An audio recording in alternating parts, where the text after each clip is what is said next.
BJP নামক যে সন্ত্রাসবাদী দল, সেই দলে যে আসবে সে এরকমই কথা বলবে, সে এইভাবেই অভ্যস্ত হয়ে যাবে, সঙ্গে সঙ্গে তাকে ট্রেনিং দেওয়া হয়। 7 নম্বর ওয়ার্ডে আপনি বেরিয়ে মন্দির দর্শন করলেন, দেখতে পেলেন, কি বলবেন?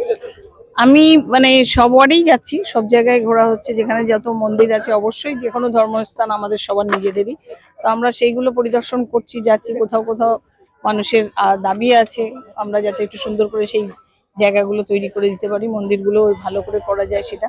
সব থেকে আজকে এখানে আমাদের হরি মন্দিরের এখানে যেটা ভালো লাগলো সব থেকে, আমার মায়েরা যারা এখানে আছেন, যারা বৃদ্ধ ভাতা পান, যারা বিধবা ভাতা পান এবং লক্ষ্মী ভান্ডার, সবাই মিলেমিশে একসঙ্গে, অনেকগুলো মায়েরা একসঙ্গে এসে আমাদের উন্নয়ন তহবিলে কিছু ফান্ড তারা দিয়েছেন। তারা অল্প কিছু হলেও খুশি হয়ে নিজেদের মন থেকে তারা কিছু যে মুখ্যমন্ত্রী দেওয়ার যে প্রকল্পগুলো, সেই প্রকল্প থেকে কিছু টাকা ওনারা দিয়েছেন। আমরা সেটা মন্দিরেই দান করে রেখেছি, মন্দিরকেই দিয়েছি, যাতে উন্নয়ন প্রকল্পে মন্দিরটা আরো কাজে লাগে, সেই জন্য আমরা সেটা করেছি। তো সেটা আমাদের কাছে সব থেকে বেশি পাওনা বা বলার ভালো লাগার। তো আজকে আমরা 7 নম্বর ওয়ার্ড পুরোটাই পরিদর্শন করছি। বিভিন্ন জায়গায় প্রচুর রাস্তা শুরু হয়েছে, জলের লাইনগুলো আমরা দিয়েছি, কিছু কিছু জায়গায় জলের লাইন অল্প 2-1টা করে প্রত্যেকটা গলিতে হয়তো 1-আধটা বাকি আছে, সেগুলো আমরা দিয়ে দেবো। সব মিলিয়ে আমরা পানীয় জলের সমস্যা যেমন সমাধান করেছি, সেটা থাকছে।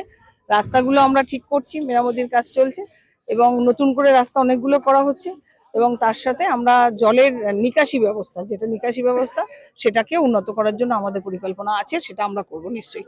দিদি, অভয়ের মা পানিহাটি থেকে বিজেপিতে দাঁড়িয়েছেন জানেন, তো উনি কয়েকদিন আগে একটা সংবাদ মাধ্যমেই বার্তা দিয়েছেন যে মমতা ব্যানার্জিকে যদি সামনাসামনি পান তাহলে চুলের মুঠি ধরে মারবে। কি একজন প্রার্থী কি এই ধরনের কথাবার্তা বলাটা উচিত?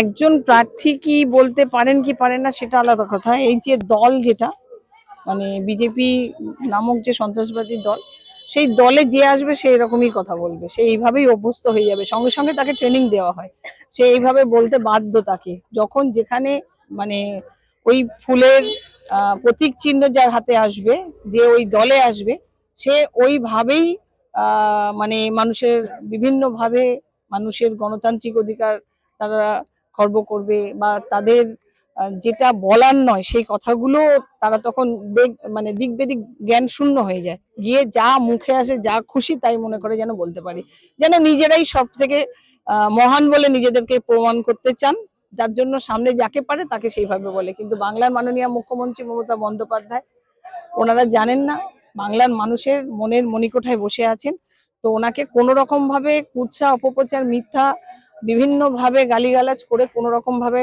রোখা যায়নি, উন্নয়ন স্তব্ধ করেও রোখা যায়নি, কোনো কিছুতে রোখা যাবে না। তিনি এগিয়ে আছেন, বাংলার মানুষের মনে আছেন।